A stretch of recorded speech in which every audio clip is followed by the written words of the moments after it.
E aí pessoal, como é que vocês estão? E o vídeo de hoje é um Meta Report, é um vídeo que vocês já estão acostumados aqui no canal. É um vídeo onde eu recomendo decks e dou várias opções para classes diferentes. Como vocês sabem, eu sou Mono Xamã, então eu gosto bastante de uma classe específica e eu sei que tem várias pessoas assim nesse estilo, então eu tento recomendar a maior variedade de decks possíveis.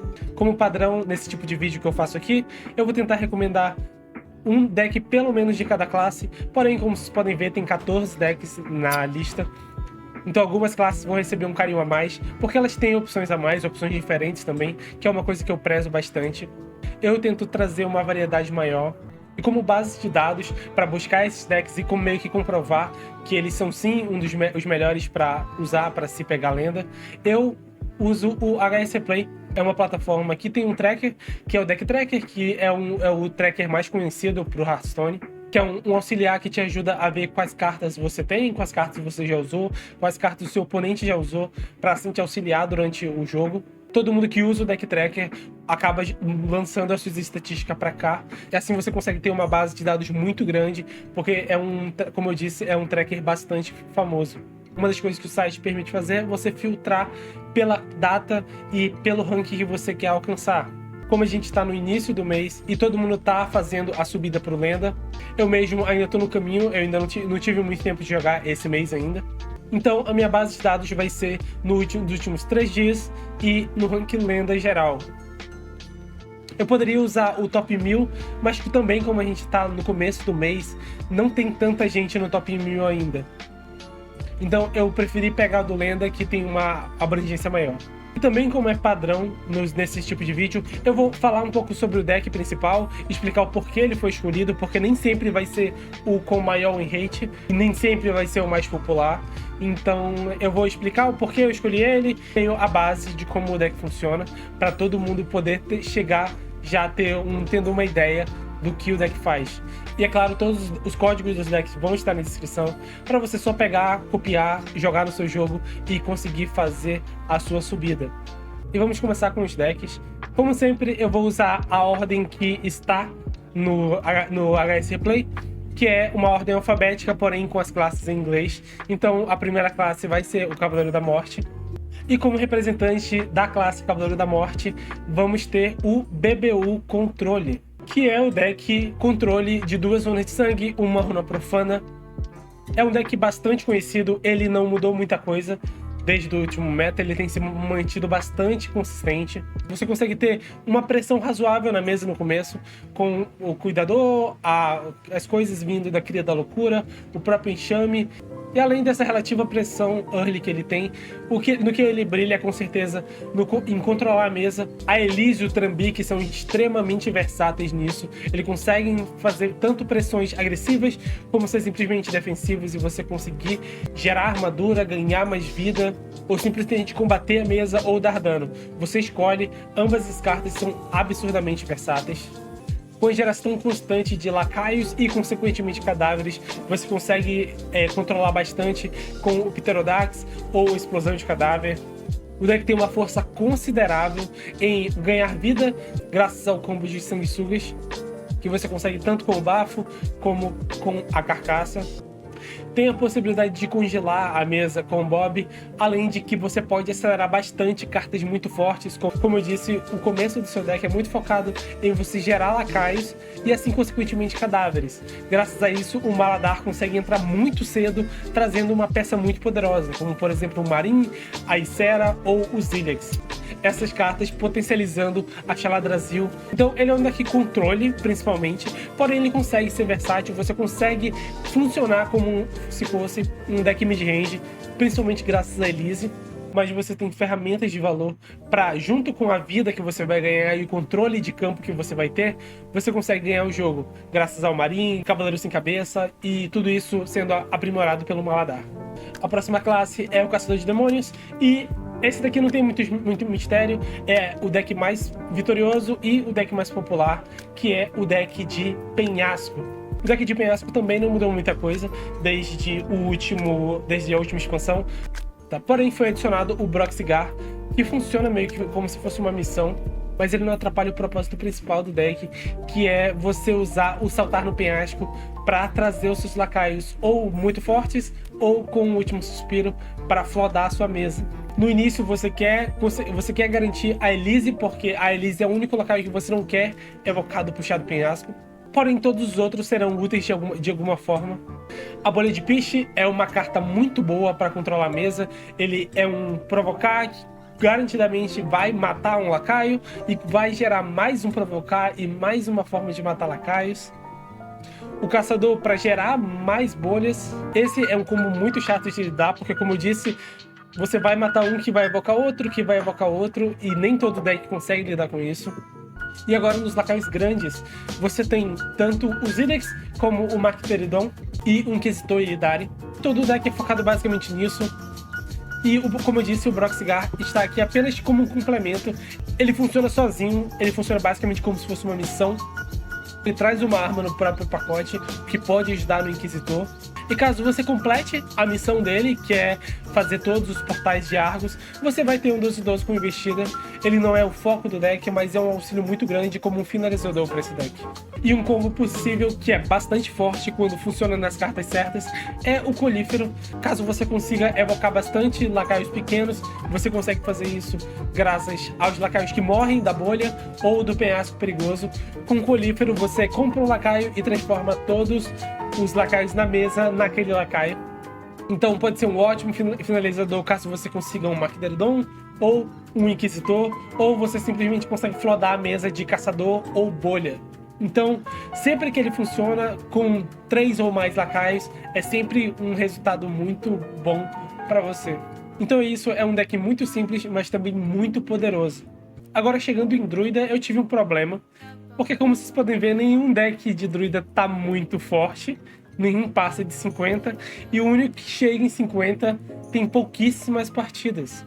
Então eu decidi usar outro site que eu uso, que é o Hearthstone Top Meta Decks. Esse aqui é um site focado principalmente em decks que pegam o High Legend. Todos os decks que entram nesse site, basicamente você tem certeza que chegaram no rank alto, porque todo mundo que manda o deck pra cá posta no Twitter e na sua rede social favorita, e você consegue garantir que esse deck chegou no rank alto. E para Druida, eu tive que pegar nesse site, porque como vocês podem ver, no HSC Play não tivemos muita sorte. E o deck que eu peguei foi o deck de Corujônios da Kikilika, chegou no top 2 lenda no dia 3 de dezembro. Então ele ainda tá bastante recente, então esse vai ser o deck que eu vou focar. Esse deck é bastante conhecido, é o deck de Corujônios, o deck de dano mágico. Como vocês viram nas estatísticas, tanto o deck de Corona quanto o deck da Ashara não foram tão bons nessa expansão. Então o deck mais consistente tem sido o deck de Coruja. O começo do deck é basicamente você controlando a mesa, mas principalmente rampando e comprando cartas. Setando suas casas de boneca, que são os seus lugares, e setando um turno de OTK. Você tem formas de limpar a mesa com cálice. Você consegue ganhar armadura também para sobreviver. Graças ao fluxo-refluxo, a dormir nas estrelas, você consegue recuperar a vida com os Ilex, mas o principal foco do deck é fazer um deck de OTK. Para isso você precisa do Corujônios. A Elise é uma adição muito boa nesse deck, porque com ela você consegue fazer o lugar de uma mana e você tem duas opções muito boas para ela, que é o dano mágico no seu próximo feitiço ou evocar cópias de lacaios, que funciona muito bem com Corujônios. Como todo deck OTK, você vai ter uma fraqueza no começo do jogo, já que, como eu disse, é um deck que quer setar o seu combo, então ele vai gastar alguns turnos não fazendo nada no campo, já que ele vai precisar rampar, ele vai precisar setar os seus lugares. Mas ele é um combo meio que inevitável, uma hora você vai ter o suficiente para matar o seu oponente, basicamente não importa o quanto de vida ele está. É um deck insano contra decks de controles, porém tem uma dificuldade contra decks agressivos. Um deck OTK padrão. E agora chegando em Caçador. Caçador tem um dos melhores decks desse meta. Eu cravo com certeza, porque esse é um dos decks que eu tenho usado. Normalmente eu não gosto de Caçador, porém esse é um deck diferente dos normais de Caçador. Não é um deck focado muito pra frente, é um deck de Descubra, e com essa mecânica você pode esperar principalmente versatilidade. Ele é com certeza o deck mais popular da classe e tem se mantido numa win rate muito boa. O deck tem bastante versões diferentes.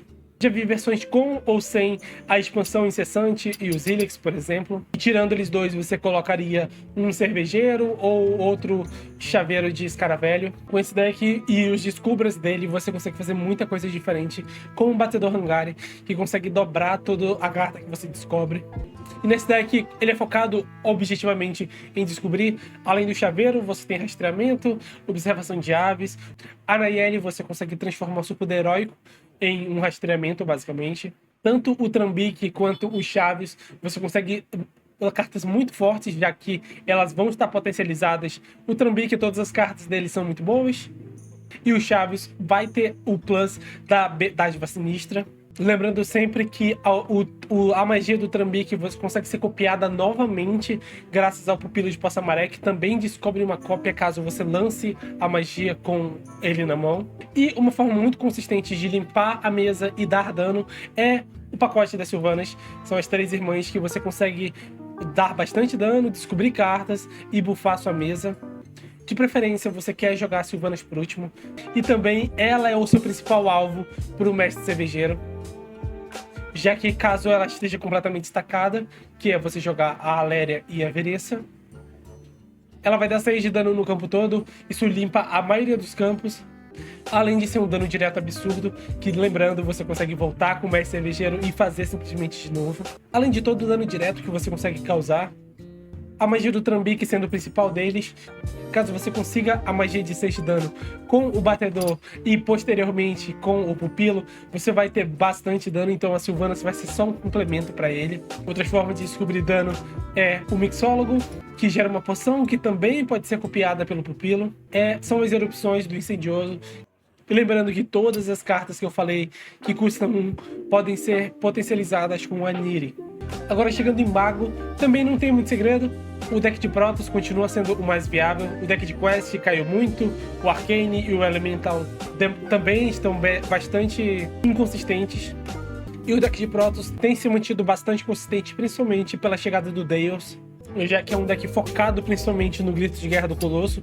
Você quer estacar o máximo de feitiços de Protoss para o seu Colosso causar mais e mais dano. Com o Deus você consegue garantir que esse dano que o Colosso dá aqui, ele já dá 2 vezes, seja dado 4, então você tem um absurdo de dano. Além de, é claro, você também tem a possibilidade de voltar para a mão e fazer de novo.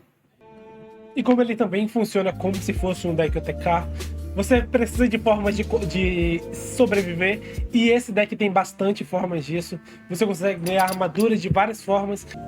O skatista congelado consegue congelar o campo enquanto te dá armadura, então você consegue parar lacaios grandes.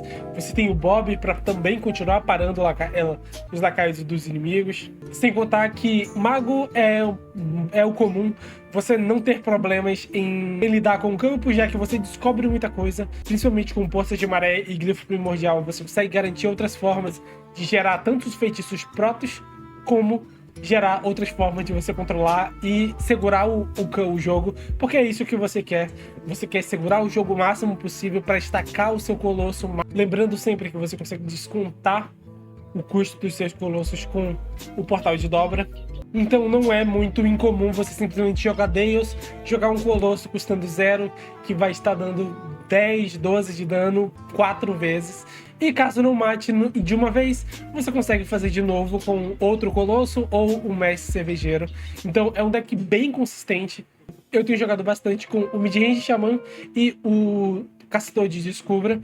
E esse deck especificamente tem me dado bastante problema. No geral, quando eu vejo que é esse deck, eu assumo que eu vou perder. Especialmente pra mim, essa tem sido uma matchup bem chatinha de lidar.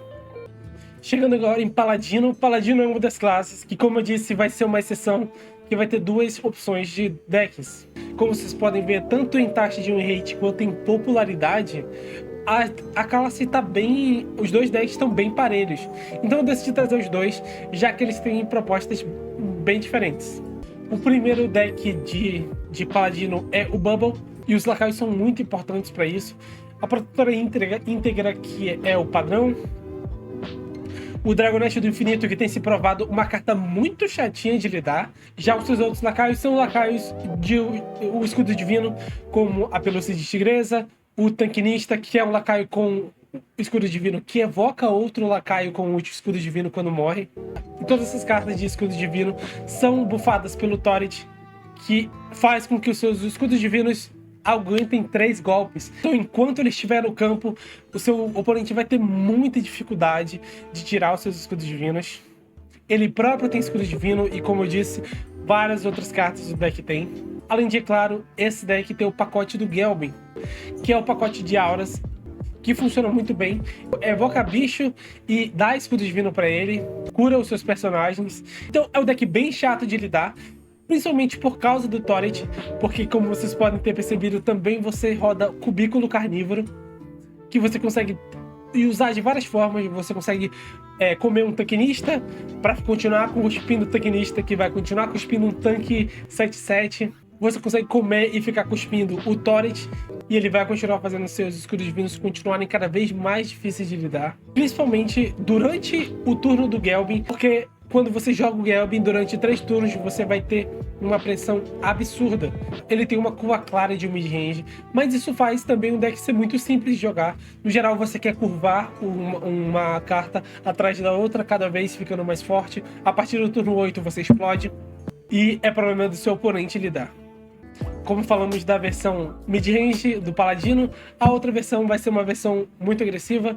O agro Paladin não tem muito o que falar, é um deck full agressivo. A carta mais cara do deck é uma 4 manas.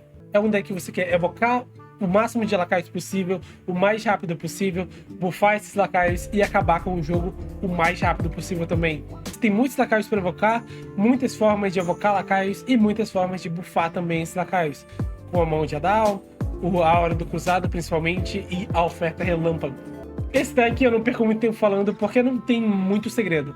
É simplesmente Go Face, o mais forte que você puder. Sacerdote também é uma das classes que está passando por uns maus bocados, podemos dizer, já que a classe não está muito popular, mas o deck que se mantém na taxa de vitória e na popularidade do deck é o deck de Protoss. O deck de Protoss é também um deck que não muda muita coisa desde os últimos nerfs. O único nerf que foi no ressuscitar não alterou o deck em si, o deck continua muito fechadinho. Simplesmente não tem por que mudar, mesmo com o nerf no ressuscitar.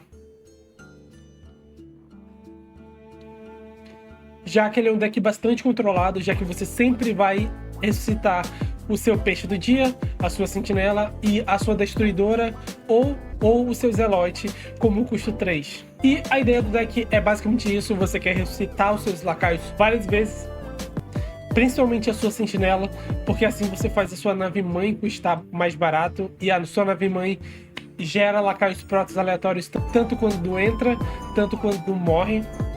A única alteração que eu recomendaria você fazer seria você adicionar ou um Sasquagaio ou uma Umbra, caso você sinta que você está precisando um pouco mais de valor, porque essas 2 cartas garantem que você vai ter mais nave-mãe e, consequentemente, mais lacaios Protoss de graça, praticamente. E para fazer essa mudança de colocar um dos dois, no geral eu não colocaria os 2 juntos. É muito ganancioso, você quer colocar apenas um, ou o Sasquagaio ou a Umbra, e para isso você tiraria uma Flor do Sol. Você teria menos compras no seu deck, porém essas 2 cartas garantem um valor muito forte na hora que elas entram. Agora falando de Ladino, Ladino também é uma das classes que está funcionando bem no meta. Você tem um equilíbrio entre 2 decks, e é desses 2 que a gente vai falar. O primeiro é o Cycle, que é o deck que tem como foco principalmente você comprar todo o seu deck o mais rápido possível. E é uma classe que consegue fazer isso muito facilmente. Consegue gastar a carta, voltar a carta para mão, tudo isso reduzindo o custo. E comprar mais cartas significa ativar mais esteroides, ativar mais erupções, descontar a sua carta que evoca lacaios, descontar os seus próprios lacaios. Então esse é um deck muito poderoso, fazendo esse Cycle na mão, que é basicamente jogar tudo que você tem na mão e comprar mais cartas. Além de um toque final ser a Maestra, já que ela permite que você descubra uma carta de herói, e caso tudo dê errado, caso o seu dano tenha acabado, você tem a possibilidade de você arranjar uma carta do passado para ajudar você. Agora falando da segunda versão do Ladino, vamos ter o Ladino Templário, que é basicamente o Protoss, só que de Ladino. é outro deck de Protoss que também se beneficiou muito da chegada do Darius. A ideia dos Protoss de Ladino é você reduzir o custo dele, como todos os Protoss, porém você consegue fazer os Templários. Caso você jogue 2 Templários, eles se combinam em um só para fazer o Arconte, que no final do seu turno causa 8 de dano ao herói inimigo e 2 de dano aos lacaios dele. E cada Templário também tem um grito de guerra. Isso funciona perfeitamente com o Deus, já que o Deus vai dobrar tanto o grito de guerra deles, quanto o efeito do final do turno. E como sempre, Ladino não fica para trás na geração de carta, na compra de carta, graças a Déjà Vu, desconto de carta com preparação e passo furtivo. E a Garona tá aqui para dar aquele tantinho a mais que falta. É outra carta célebre que entra num deck, porém não é o foco do deck. Esse é um deck que eu pretendo jogar nesses próximos dias e eu devo trazer uma gameplay para eles mostrando como ele funciona exatamente. Agora chegando na minha classe favorita, o Xamã. Temos o mid-range, não é segredo pra ninguém. Tem sido o meu deck favorito desse último meta. É a minha classe favorita e é o meu estilo de deck favorito. Eu sempre falo, eu amo o Xamã e eu amo decks mid-range. Isso aqui é simplesmente perfeito. E a principal coisa que me fez ficar feliz com esse deck, desde o começo que eu comecei a jogar com ele, foi a falta de uma carta principal. Eu não sei se isso faz sentido, mas o que eu quero dizer com isso é basicamente que o deck não tem uma carta que é o foco do deck. Não tem uma carta que vai acabar com o jogo sozinho. É um conjunto de cartas que funciona muito bem. Tanto é que uma das coisas que eu tenho gostado é que eu joguei bastante com ele, e é difícil de ver uma carta que, por exemplo, pode levar um nerf. Porque não tem, como eu disse, não tem uma carta que é o foco. Tem cartas fortes, é claro, mas cada carta tem a sua função e ela não faz nada demais, ela simplesmente ajuda um propósito maior, que é ganhar. Porque você tem diversas formas de ganhar com esse deck. O Muradin, assim como a Sylvanas no deck de Descubra, e assim como a Garona no deck de Templário, ele é um lacaio célebre, porém ele não é o foco do deck. Ele pode ser um bom finalizador, porém não é ele que vai ganhar 100%, todo o deck é voltado para ele, não. Ele simplesmente tá ali para auxiliar no propósito final. Então eu já cansei de elogiar esse deck, e caso vocês queiram me ver jogando com esse deck e falando um pouco mais sobre como joga, como funcionam algumas matches, você pode ir no último vídeo do canal, anterior a esse, que foi quando no mês passado eu peguei top 200 no meio do mês, basicamente, com esse deck. Então lá eu mostro como funcionam algumas matches, falo um pouco mais sobre o deck e principalmente mostro a gameplay de como o deck funciona. Então caso vocês queiram ver como o deck funciona, ou ver mais a minha opinião sobre, eu já falo muito lá. Então eu vou deixar essa sessão do Xamã, uma recomendação vocês irem no último vídeo e dar uma moral lá, ok?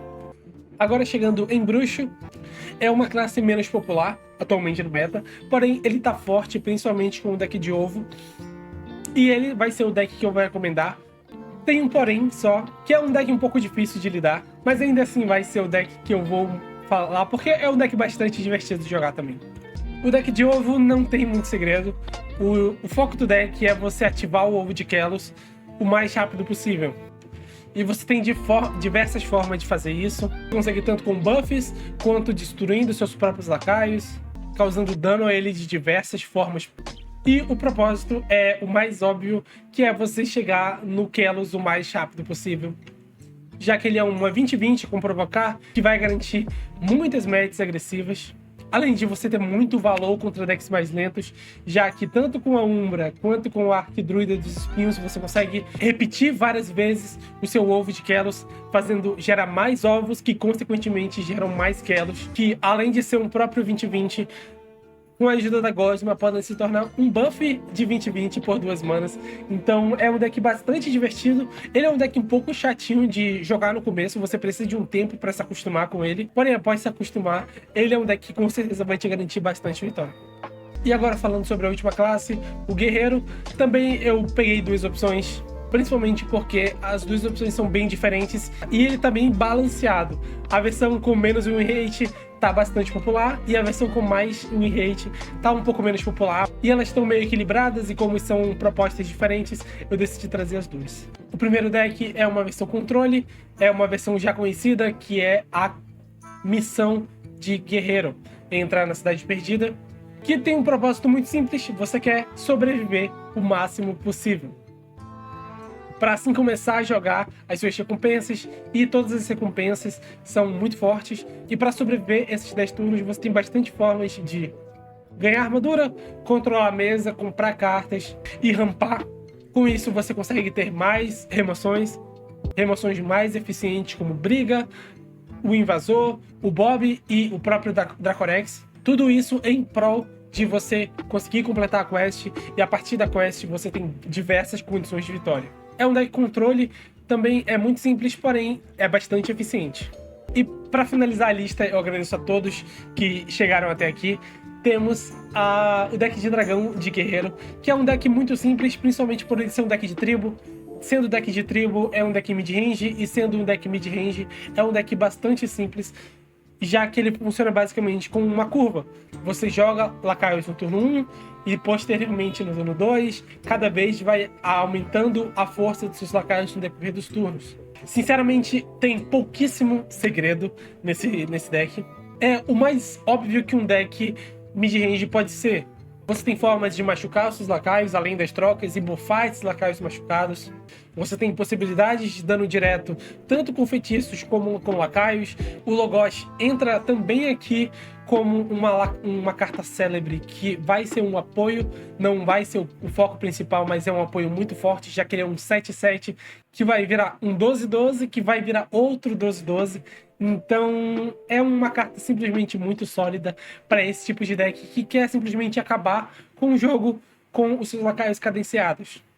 E tem algumas cartas tech aqui para ajudar contra algumas magias: o Bibliotecário para silenciar lacaios, ou o Zéfiro para tanto ter dano direto como ter formas de impactar o campo do inimigo. Decks mid-range dificilmente vocês vão ver um absurdo assim de complexidade. É um deck cadenciado que quer curvar e vencer na sua curva. Eu devo trazer gameplays de alguns desses decks. Vocês podem ver que alguns decks eu não tenho todas as cartas, e nem pretendo fazer, sinceramente. Nem todas as classes me agradam assim. Porém, eu quis trazer a maior quantidade possível para vocês, para ajudar vocês a subir nessa ranqueada desse mês. Então é isso, para falar sobre os decks. Eu espero que vocês tenham gostado. Peço novamente que vocês deixem um like, deixem um comentário de sugestões que vocês querem para o futuro, de estilos de conteúdo que vocês preferem. Eu gosto bastante de fazer esses estilos mais educativos. Eu pensei também em fazer conteúdos que focam mais na galera iniciante. Atualmente eu sou bem mais focado em pessoas que já jogam o jogo, porém seria interessante trazer esse novo tipo de conteúdo. Caso vocês queiram, deixem um comentário sugerindo abaixo. Eu vou tentar fazer esse esforço agora que vai acabar o período da faculdade. Eu vou ter um pouco mais de tempo para fazer isso, então eu vou conseguir fazer mais lives.